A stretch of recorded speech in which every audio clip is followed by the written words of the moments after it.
What's our greatest asset? What's our greatest resource? People. So if you combine your biggest resource, your time, and invest it in your biggest asset, which is people and community, the rewards that you're going to bless upon others and receive upon yourself is immeasurable. You could be doing things related to your industry, having your engineers volunteer that little bit of time to tutor somebody who's interested, creating the talent of the future that's going to feed your company. And it would be in line, and it will be things that nobody else can provide. And it's valuable and it feels good. And at the same time, totally 100% aligned with the future goals of your company. There's this expression, tikkun olam, repairing the world. And if you see a problem, you be the one to fix it. Welcome back to the Go, Go, Grow podcast. We're so excited. We're coming on the end of the season here, and we have an incredibly exciting guest. Suzie Becker here is the heart of the community in Jacksonville, and she is such a unique guest because she has such a community-centered approach and a perspective on business growth and personal flourishing that is so unique and so purpose-driven. She is the host of Schmooze with Suze, as well as the Ignite Success show on Buzz TV. So 2 different podcasts that she runs here in Jacksonville. And she enjoys cultivating trusting relationships with leaders, teams, community, nonprofit organizations to deliver outstanding programs and services that have long-lasting positive impact. We're excited to talk to her about building your business by participating in your local community, and also about personal resilience and personal growth as you grow your business, about forging creative and impactful partnerships that sustain you and your purpose. Welcome to the show, Suzie. Hi, Dasha. Hi, Michelle. Thanks for having me. Absolutely. Well, we just wanted to dive right into your personal story and how you got started with your podcast and now the Ignite Success podcast, where you have so much experience, different businesses. What inspired it? Such a great story. Tell us more about it. Excellent question. So about a year and a half ago, in the community I live in, Jacksonville, there was a surge in hate crimes. It was happening all across the United States and in Florida specifically. But here in our town, there was a Florida-Georgia game, which is pretty much tradition, and they had some hate symbols thrown up. And then following that on I-95 overpass, and then there was again on the CSX building, hate symbols. And for someone like me who comes from a background of marginalized community, I felt very activated. So I reached out to different nonprofits and I said, well, what can I do? How can I help? And a number of them said, well, you can make a donation and we'll be very confident that we'll get your message across for the most part the way you love it. And I took that information. I thought to myself, well, if I'm going to make an investment in a message, ... shouldn't I make that investment in myself first?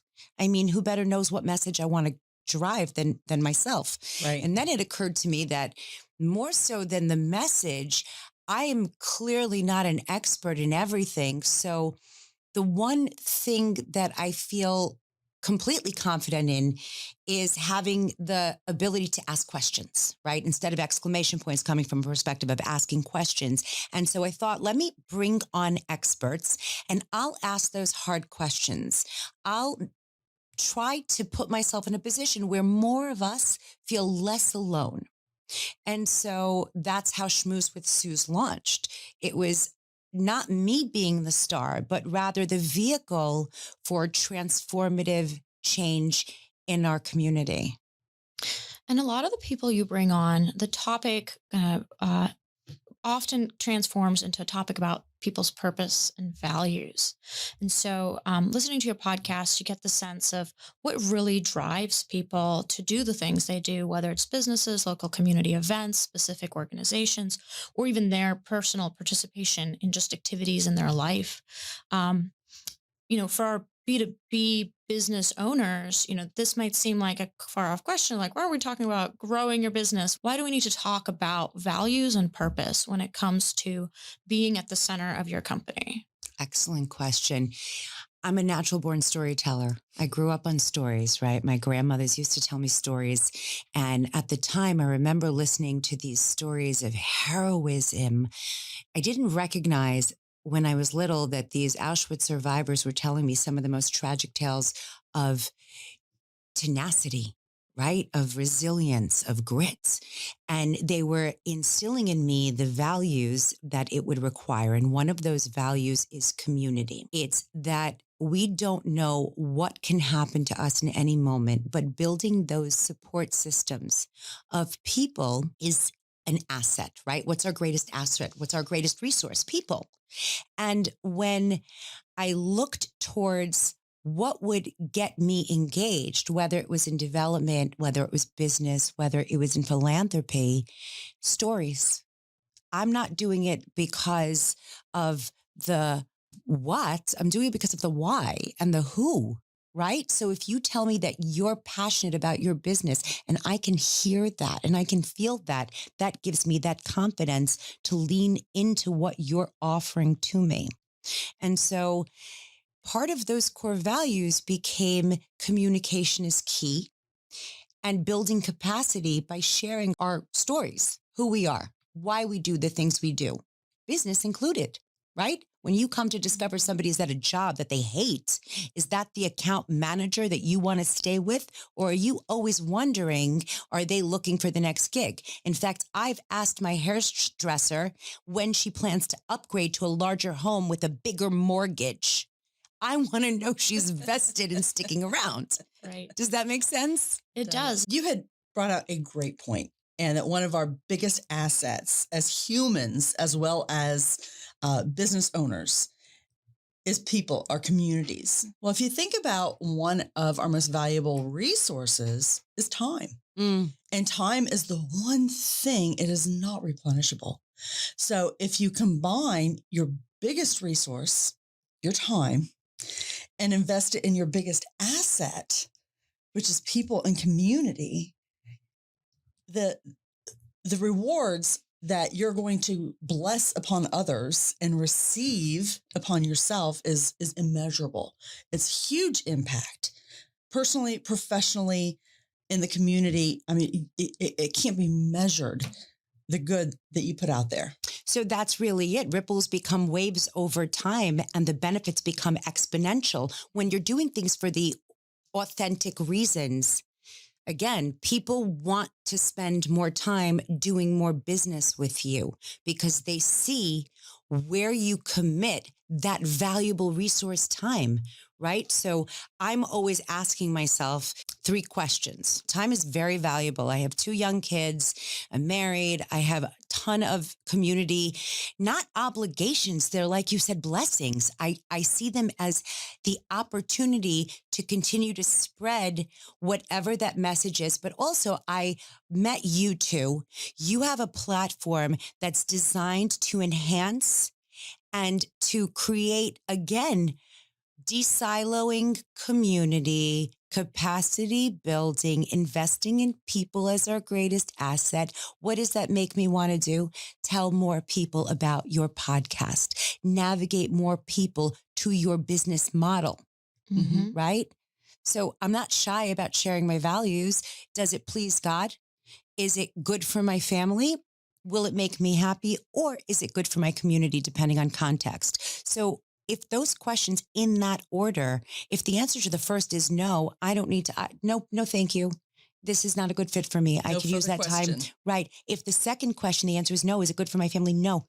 I don't need to debate. I'm not at that place in my life. And that's the other thing that I find when you're passionately invested in your business, you and your family understand what's a must do and what's a may do. What are the balls in the air that are glass balls that we have to be very careful with? And what are rubber balls that we can let bounce from time to time, right? Because again, I've built that support system of my faith, in my case, my family, and my community. Yeah, well, one of the things you're talking about is the crystal ball versus rubber ball, which I love that analogy because in any business that you're building, you know, if you are the entrepreneur, the owner, you're giving a lot of yourself to that, right? It's not really the same thing as 9 to 5. Like no business is ever that 9 to 5. It is something much more akin to like raising a family because the amount of investment, it's your own creation, your ideas. Now you have people depending on you, you have this heightened sense of responsibility. But like anything, it's very likely to have ups and downs. And also because of the personal nature of being an owner of a business, the ups and downs in the business can oftentimes translate to serious challenges for the family, as well as ups and downs in the family, translating to you being challenged as a leader in your business and bringing that back and forth, right? It's much harder to have that separation. Work-life balance when you're an entrepreneur, it's a very different concept because you learn more from the downs and the ups, but both can be disruptive. And even the ups can be very like draining in their own way. Being really successful and on the upswing and growing your business is an energy sucking experience. Did you ever see that meme? Sorry to cut you off, but that's the New Yorker in me because you reminded me. There's this meme of this girl that's struggling like on this computer, and the underlying voice is, I wish to be a girl boss, but I think I wish too hard. Yes, exactly. So you could be hanging on to your business. Excellent. You're making a great point. Okay. So at the onset of Schmooze with Suze, right? This great idea, this podcast, right? I'm doing this not for the income because I make $0. This was an investment in myself initially.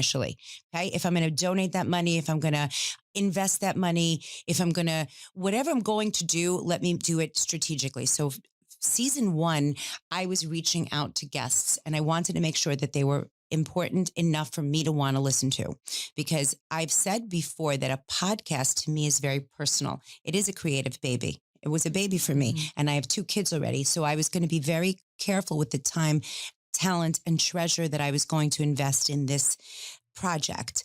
So at first it was me asking people if they would be on my show. But then when the show started to come out, and it was surprisingly amazing. I'm not even just tooting my own horn. It's not because I'm so great. It's because my guests are unbelievable. The show is fabulous. Thank you. If you have not watched, but subscribed to Schmooze with Suze. I can't. Right? Do that. It used to be schmoozing with Susan, but I was like, only if I get indicted should you call me Susan. So Schmooze with Suze. So subscribe to Schmooze with Suze. Yes. And enjoy. And it's about culture, values, and global citizenship. But that first season at the beginning, I was asking, after I started asking, there were stakeholders and thought leaders that were reaching out to me through their PR and marketing saying, hey, can we get some space on your show? Because podcasting is the new media model. We don't trust the news. We don't feel confident in our local coverage, right? We're not comfortable with them taking thoughts out of context. You do a sit down, you don't edit it. It's 26 minutes of wanting to understand what my personal impact, my personal story to public impact is. Can I get a shot? Okay. So now I had too many people and it was costing me money, right? Because I'm paying for this. So everybody wants to do this. Okay. So I'm saying yes to everybody. A girl bossed my way too hard. So then I had to, right? Because originally I was going to do one every Friday. I thought it was going to be a struggle. Now I had too many and I had to hold off because I had too many in my evergreen folder. That's a good problem to have, right? Okay. So I decided we're going to make it episodic and seasonal. That solved that problem. I became strategic. I don't have to commit. This is my show. I can do whatever I want with it. I want to do every week. I'll do every week. I don't want to do it. I won't do it. I did 13 episodes a season. I decided we're going to do season 2 and I'll create for each one an arc. Right? Building the plane as I'm flying it, giving myself permission to do everything that goes against the model. No 5-year business plan, no strategic development, no counsel with anyone outside of my own head. In fact, as close as I came to a board meeting was in front of a mirror.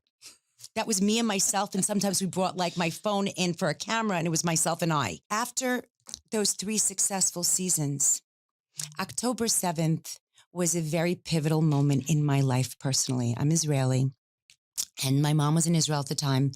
And I had these episodes in my evergreen folder that were uplifting and hopeful, and they were all good. And they were everything that we were on the trajectory to be. But I didn't expect the world to implode. And I didn't expect my children to ask hard questions about racism and anti-Semitism.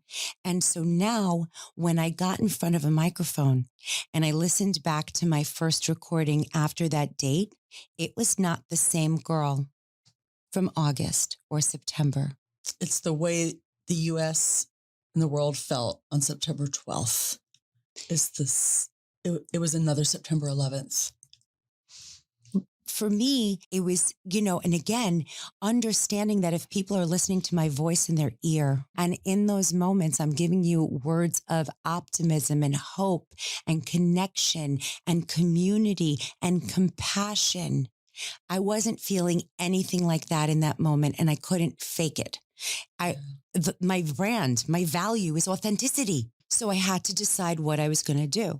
And it was really hard to say, but I decided to stop the podcast before season 4 started. And I had to come up with another idea.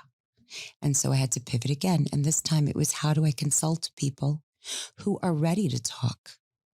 How do I help people with their strategic development? What I never did, I now have the tools to offer other people. So I took my highs and I see those as an opportunity to recalibrate. I take my lows and I see them as an opportunity to recalibrate. Let me ask you, Suzie, October 7th was so impactful to so many people. But one thing that I've known about the Israeli people, the people of the Jewish faith around the world, you're not going to keep a good man or good woman down. You are some of the most resilient people that have ever walked the face of this earth. So can we talk a little bit about resiliency? Yeah, for sure. So what we've talked about personally and what you have on one of your episodes about having your purpose and finding that resiliency inside you. And it sounds like what you drew upon to kind of pivot your podcast on September 8th. Can you kind of walk us through that and what you dug down into to say, you know what, this is building over that scar tissue? It's a good point. I think for any entrepreneur, they can say the same thing. My dad was a business owner, and I remember I wanted to work with my dad. I interned for him when I was 16, and I would come into the office, and this is back in the 1900s when things were going from paper to computer, and they had this skill called data entry. Now it's not called data entry. It's called just do your job because everything is instantly into the computer. But in the olden days, we had to transport the stuff from cards that people had written with pen on ink to the computers. And so every so often I would walk into my dad's office, and because I was working hourly, I was only working during my school breaks, and I was always working like when we had vacation because I wanted to earn a couple bucks, right? It was like $10 an hour or something. So I would get in early and I would want to stay as long as I could. And my dad, my ride, would be bored. He would sit at the desk in the office with his head in his hands. And I would say like, oh my God, when I grow up, I want to be you. And he said, oh yeah, what do you think you should make if you're going to be me? I said, I don't know, like $500 a week. Obviously, I have no concept of what a salary for an executive director is, but I say to myself, like $500 a week. He says, that's great. But now I want you to figure out how you're going to pay everybody else first and all of the bills. And if you have the money left for yourself last, that's what you're going to do. That's what resilience is. Resilience is looking at the world around you and recognizing two things. I have to put my own mask on first before I secure the mask of the person next to me. And am I okay to now offer assistance? Or should I be reaching out for someone else and ask them to throw a life preserver, right? Mm-hmm. So the resilience part is knowing that I have to get through the other side.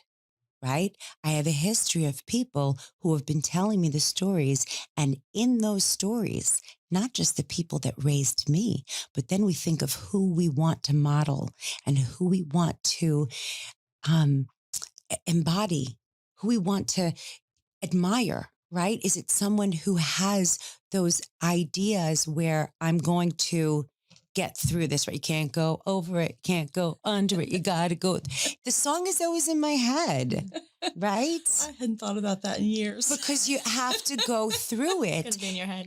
And now it's going to be in your head. But that's really a lot of it is that I've learned that the resilience comes with facing what's going on, right? Because a lot of it is that you ignore it and you think it'll go away. The world will get better. The people will be nicer. My business will start to take off.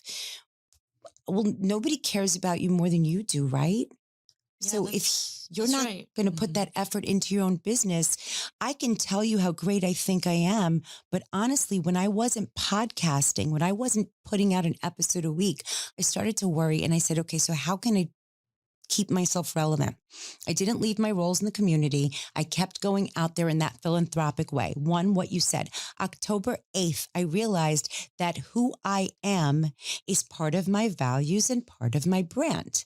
I am a survivor. I come from survivors. We are going to show that despite and in spite of, we believe in peace. We believe in unity. We care about the Palestinian community and the Palestinian people. We are hopeful that this is going to end. We believe that no one will be left behind and that they will bring everyone home.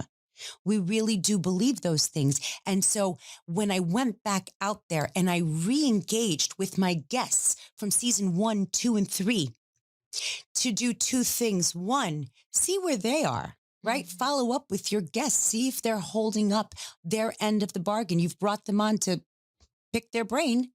What happens if it turns out a year from now you're a loser? I want to delete that episode and pretend I never met you. But I was very lucky that that didn't happen. Turned out that the guests I had done what they said, and then they surpassed what they promised. So I could now re-show that episode with an update, right? I'm repurposing my own assets. The same part was me using who my brand is, Schmooze with Suze, and schmoozing in public, being open to having those conversations because we can't heal what we don't feel. So I had to be open to take some really hard criticism and abuse and to lose some friends and to expand community development by being brave enough to say this is devastating for everyone. So one thing I want to kind of pull out from some of the things you're saying, because you're saying a lot of different things, and I want to connect it with a previous. So in our first episode, actually, with Marius Dobrin, we talk about peer communities and peer-to-peer mentorship between CEOs, between entrepreneurs. And we talk about it in the context of you're going to learn from other people. You're going to be able to share, like, here's what failed for me. Here's what worked for me. But this thought of your network, that peer-to-peer network, if you have real, true relationships with, one day you're having the crisis, some other day, somebody else is having that crisis. And if you have a community of people, not just, obviously, in a business, you have employees as well, and you have your suppliers, and those people can also be those close friends, but your community can also include unrelated business owners who are just peers that you cultivate that relationship for the sake of being there for each other, being able to check in with them and say, how are you doing during this time? Yes. And then being able to check on you to see how you're doing, like neighbors, like that neighborly feeling, but business neighbors, right? It takes a village. And I love that because I think a lot of people focus on that more tangible benefit. If you're running your business for a couple of years, something in life or business there's going to be a moment just because life happens. And when you're the business owner, like if you stop, your business stops, right? And so how do you ensure that when that happens, your business doesn't stop and you have some support? And I just love what you said. Like you were able to, the community you built, you were able to reach back out to them. And during a time when people needed support, you were reaching out with support and they were reaching back out with support to you. And so now a crisis that could be alienating and lonely and just creating that chaos and ambiguity is creating community and pulling people together around the shared mission again, so that together you can heal and then go back into the world with that readiness. Yes. Readiness to address. And Michelle and I were just talking about this. One of the things that you see happen during crisis, and sometimes there's crises that affect individual groups of people, and sometimes there's crises that like affect everybody equally across the board. But when crisis hits, your people are in fight or flight, right? People are like, either I like go react really antagonistically, like people get like hyped up and they're like, I'm going to fight somebody, right? Or they're like, pause, stop, shovel the same, do the same thing I've been doing. Don't explore, don't take risks, and just do it harder. Like head under the pillows. I don't want to know what's going on. Or they're ignoring it. Like you said, the change has come around, like your business isn't working or something isn't working. And you're like, I'm just going to ignore it, keep doing the thing I'm doing. And so in the times of crisis, if you are a person who is bringing peace, you're bringing community, you're bringing action, just the ability to take action and make decisions in times of crisis is not found across everybody. Mhm. Like a lot of people shut down and they need somebody to be like, I'm going to grab your hand. We're going to get out of this together. I will take some Yeah. decisions right now. And so if you're a person who has that community, you're reaching out to the community and you're providing support, you're already taking action and driving things. When many people are paralyzed and they don't know what to do, you're immediately leading and you're already providing value, Mm. which, when we talk about business structures and business marketing plans, but at the heart of every business and every business owner is the value that they're trying to provide to the world. And so that community, being a business community or being a philanthropic community or your neighborhood community, if you are the person who has that community action, community reaching out mentality, then you are going to be raising not just yourself and taking actions, but a lot of people are going to come to rely on you, and they're going to be there for you also when You're you cultivating and curating global citizenship. And when you do that, it grows exponentially. And when you talked about the business development side of it, you're absolutely correct. How many touch points do we say that it takes before someone responds to your marketing ad, right? It takes a couple of touch points, I think 6 to 10. But when people see your face in person, right, that first impression, they never forget that. And when you've left them feeling better than you found them, they're going to gravitate and they're going to circle back and look for you, whether it's in the next 5 minutes, they've social media requested you and they've LinkedIn requested you and they've looked at what you have going on, or they've listened to your podcast episodes and then recommended to other people to listen to them. Right. It's being engaged and staying engaged. And exactly what you said, Dasha, it's noticing those people who aren't engaged for a while and caring enough to ask why not, right? We used to say it takes a village, and I imagine that it was a geographic village, that it was a space, but it's not, it's spiritual. Sometimes it's the people who show up for you and they offer to help you in person with doing the things. But one of the things that you're mentioning is when you're struggling and you need to pause and take a step back, it's understanding that village is also the understanding that you need that space and they're still there to support you and wait for you to be ready to show back up and still have confidence that you're going to be the same you they've always come to know, love, and trust. Yeah. So let me ask you, Suzie, when we first met you, it's been a short while. One of the things that we talked about in that first conversation was how you first started getting so involved with communities, and how you chose which ones to get involved with and how it kind of snowballed from there. Yeah. So if one of our listeners are thinking, okay, you know what, I'm not really involved in any communities, and I'm a business owner. I'm pretty busy. I don't have a lot of bandwidth. How would you recommend that they start that? Okay, giving to maybe in the future get, but something that aligns with their values. Such a great question. Okay, so philanthropy. Right? People think of that and it sounds very lofty, very heavy. And business owners who want to be philanthropists, they sometimes feel overwhelmed because they imagine it's someone of a certain wealth status or someone of a certain age or a certain gravitas, but it's not. Philanthropy is any time, talent, or treasure that you contribute to your community. So for a lot of people, I would say, what makes your heart tick? Right? What makes you happy? Or where I come from, there's this expression, tikkun olam, repairing the world, right? And if you see a problem, you be the one to fix it. Don't like just leave a note for the super that he should come and take care of it if you have the ability to do that. So it started off very grassroots. I would find an organization. I'll give an example locally is JFCS, Jewish Family and Community Services. They're one of the largest foster care and adoption agencies in the 4 or 5 counties in this area, and they provide immense services. So it started off with time. I donated my time. I wanted to see with my own eyes. What are you doing? What is your structure like? Do you value my dollars that I'm going to, if I do donate to you? Are you going to take my $1 and stretch it? Or do you have 100 people working in the office and you're making copies all the time and you're hosting parties and fundraisers? That doesn't align with my values. So once I was in this space, I could see what kind of people work there. After time came talent, right? I have a business. I can promote what you do. So I offered my services to them for free, whether it was marketing and advertising. Let me come and take on a project for you as a co-chair. Usually a co-chair is someone who comes in and just puts their name on the invitation and doesn't really have to do much. But I took the ownership of contributing more than just that. I'll go out and hustle for raffle prizes. I will go out and ask people to buy tickets. I will even go and ask other businesses if they would be willing to sponsor. Okay. Still didn't cost me any money out of my pocket.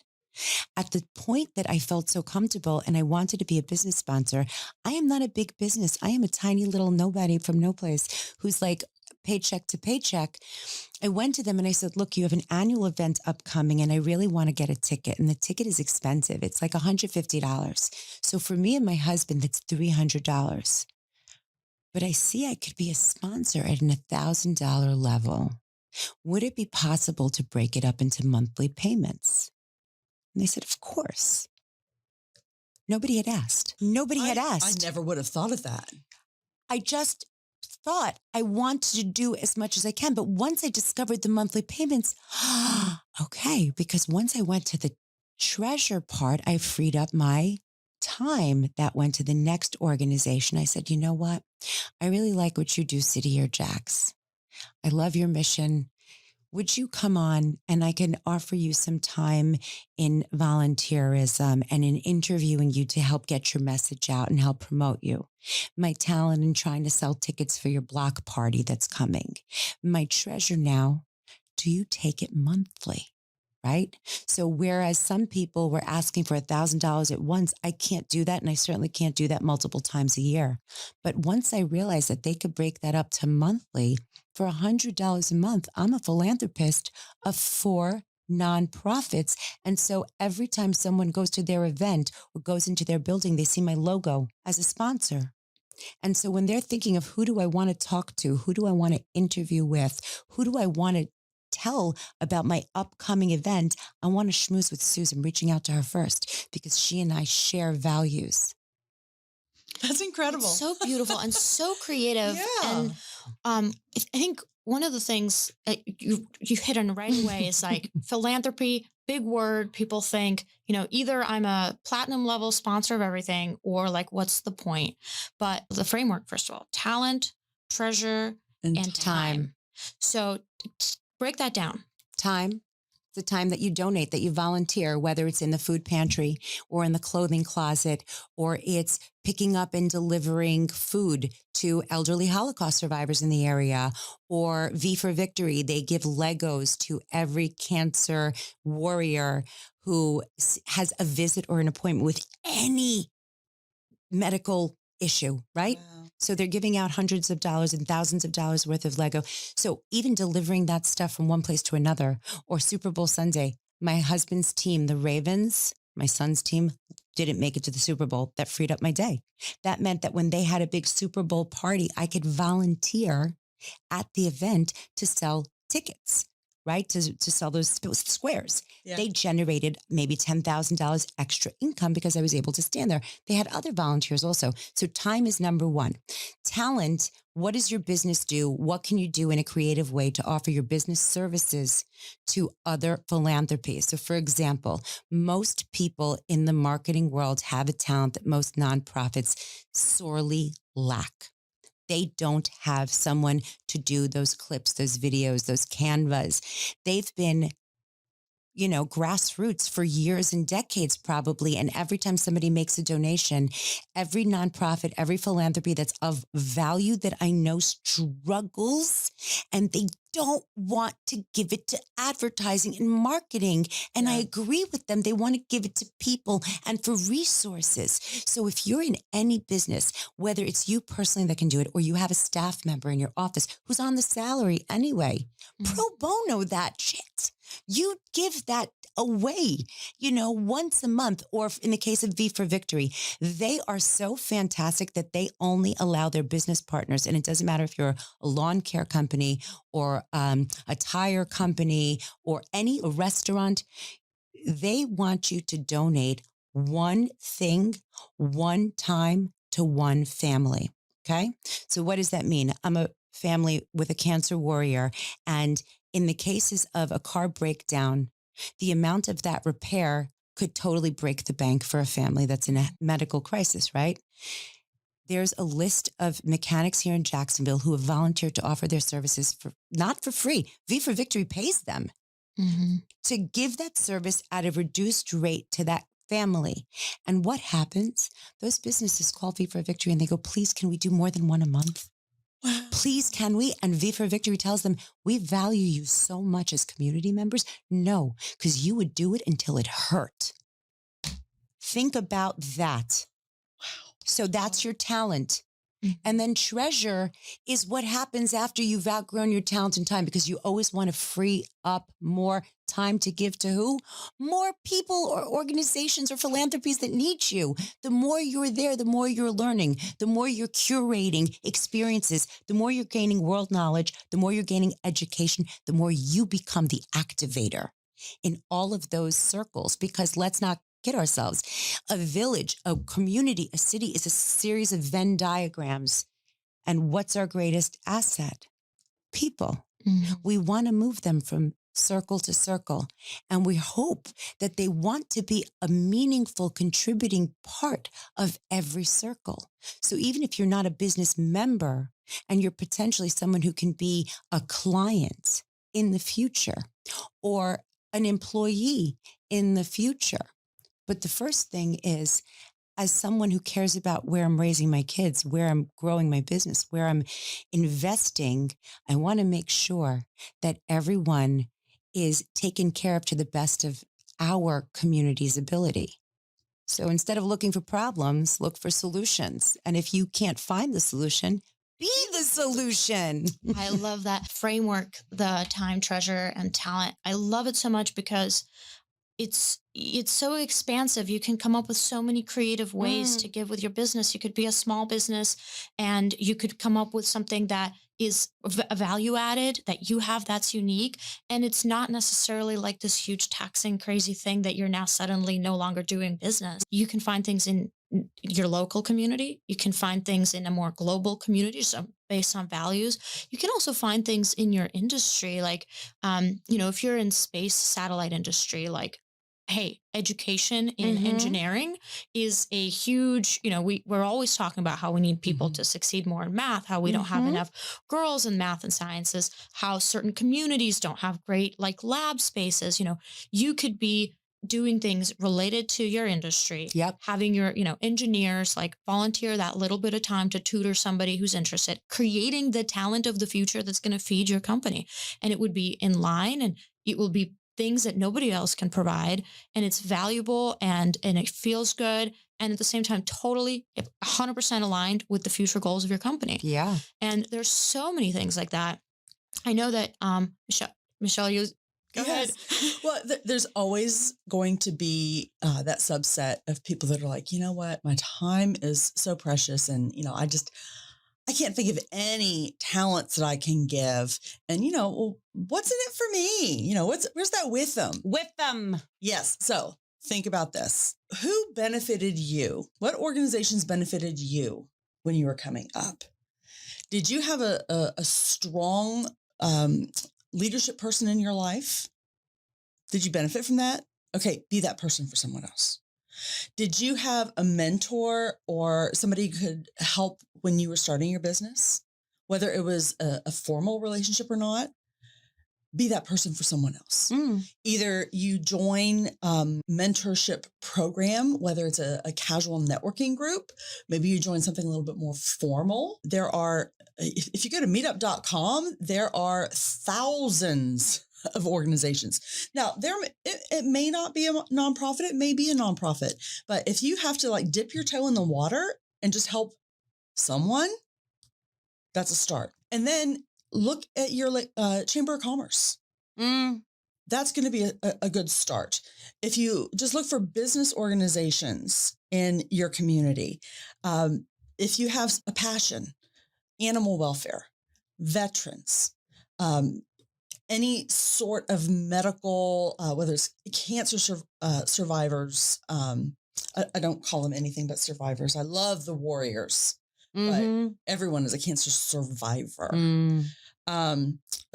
Diabetes, if you've been touched or if your family's been touched by a certain disability or disease and you want to support that community, there's always something you can do for that community. You may think, oh, well, I don't have a medical Michelle, degree. there are some people that for every problem, they find two solutions, right? They find the solution, they find a contingency plan. Yes. And there are some people who for every solution will find two problems. It's not my job to change their mind, right? We're here, you're here, Dasha's here. You're offering solutions to spoon feed to people information that they didn't have before. Exactly what you said. Does it have to be a nonprofit? Does it have to be a philanthropy specifically? Absolutely not. You know what? You could go volunteer. Exactly what you said, Dasha. That was such a great point. How about all those people in the science or the STEAM industry who could be using their time at the local museums?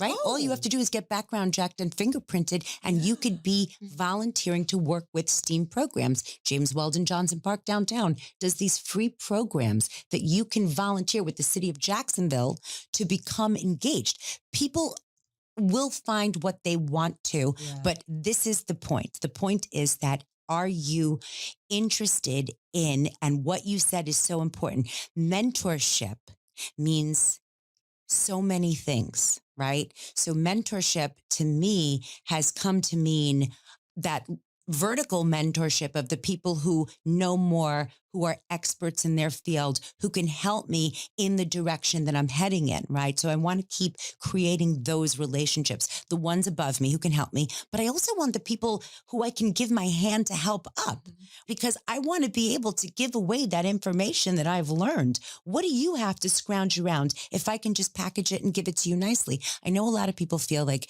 that becomes competition.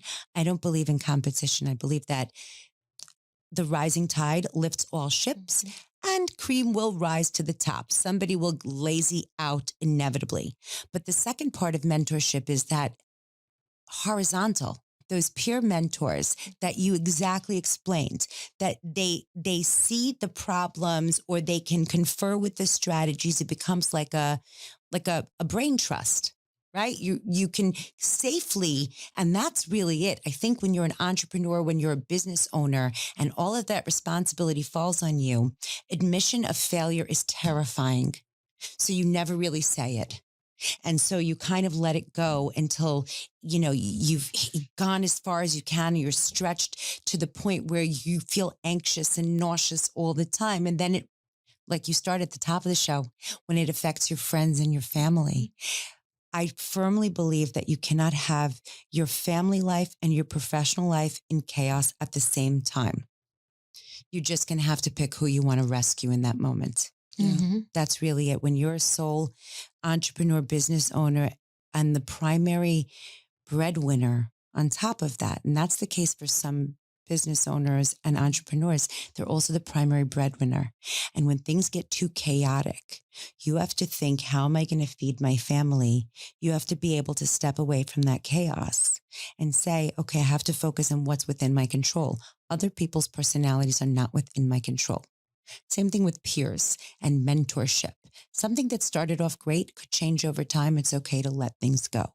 Something that was a working relationship has sort of gone into separate directions because the world changed, right? In the 1900s, I told you I was in data entry.